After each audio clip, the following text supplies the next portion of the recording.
All right, I wanted to go over a video with you guys tonight. Nothing about new comics that were purchased or any type of finds at my local comic shop, but some stuff that has some sentimental value and stuff that has kind of led me to be a comic book collector and pique my interest in comics. A lot of people probably got started collecting comics by Archie comics.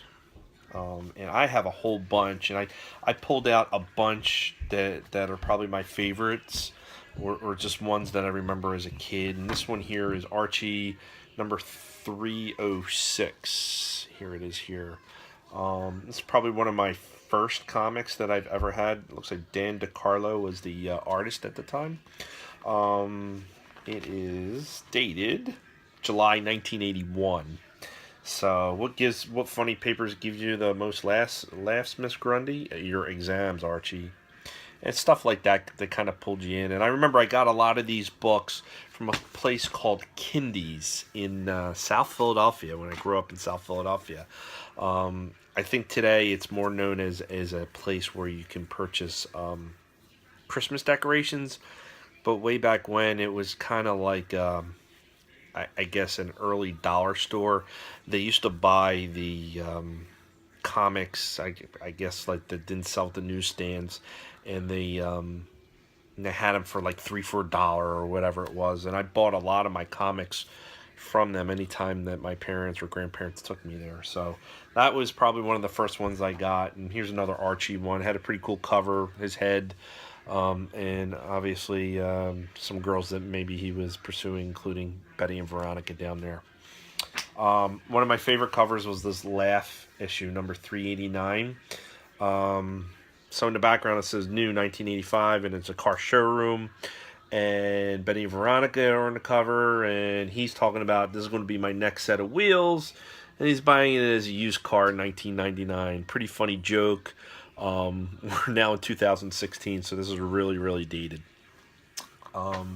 Archie at Riverdale High, number 71, from May 1980. And if I'm not mistaken, this might have been like the first cover of Archie, or an early cover. And this is pays a homage. Am I saying that right? I don't even know if I'm saying that right.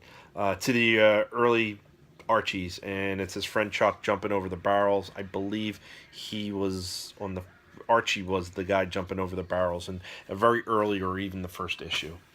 And when you're a preteen or maybe 10, 11, 12 years old, we'll say 12. Maybe you don't have access to your dad's Playboys, but Betty and Veronica was probably the next best thing. And you got Betty and Veronica's Summer Fun, and they're in their bikinis on the cover, and and that's about it there. So, again, this book is probably from the 1977, and honestly, it held up pretty well. And like the pages are on the yellow side, but not as yellow as you would think it would be for a book that's almost 40 years old that hasn't had a bag and board ever.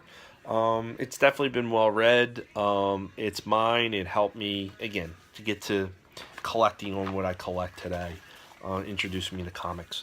I got a couple other ones. This one was an early one that I had gotten probably from a newsstand. Marvel Superheroes featuring the Incredible Hulk. Again, my memory, if it serves right, I remember seeing the headline here beginning September 12th on NBC, Spider-Man and His Amazing Friends. So this is probably like 81. And it was Hulk versus Hulk. And again, a pretty well-read comic, very, very early in my collection. Probably never going to get rid of it. G.I. Joe was a big toy way back when. Here's another early issue, number 10. It's actually probably worth a couple dollars, and it's actually in really, really good condition. Some spine bending there, but it's got Snake Eyes on the covers. It's pretty cool. Another thing, like Star Wars was big. Obviously, me growing up, and I have this number 1, 2, 3, and 4, and I remember buying these in a pack of like 4 for $1. maybe at your local Woolworth, if you guys remember Woolworths. Um, and yeah, these are worth a couple dollars, and these have been well read, but they're actually in pretty decent shape. I kind of took care of them, so I was probably about 9 or so when the movie came out. But again, anything Star Wars really hooked me. And here's another like 3 for a dollar, 3 for 99 cents.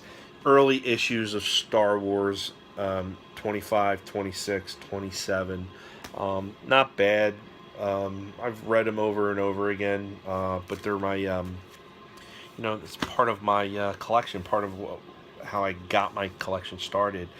And another early book, it's probably like my favorite, and I've read it like 1,000 times. And I'm actually going to open it up and show you like my favorite panel of it.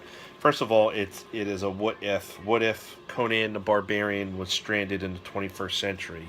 And as you can see, the book is torn and it was taped, and it's got the edges are all kind of chewed away there, and the back has tape on it. So there's no value to this book at all other than sentimental. Where I got this book from was my local barber shop. I used to go there and I would read the books as I waited in line or waited for my turn, and every now and then the barber would say, yeah, you can take that book home. And this was one of the books I took home, and I never got rid of it. And my favorite panel, and I don't know why it is, and the story is basically that. What if Conan the Barbarian was stranded in the 20th century, and Captain America fights him in the book, but he organizes a gang, and my favorite panel is right here. This one here. So he's walking on the street. He's got his bodyguard guy with him, and he's got his whole street gang. And the one guy off to his right, it says, "Hey, are we cool or what?" That's my favorite of the book. And after all these years, I still remember it. And it's actually a pretty decent cover too. I'm not sure who the cover artist was. I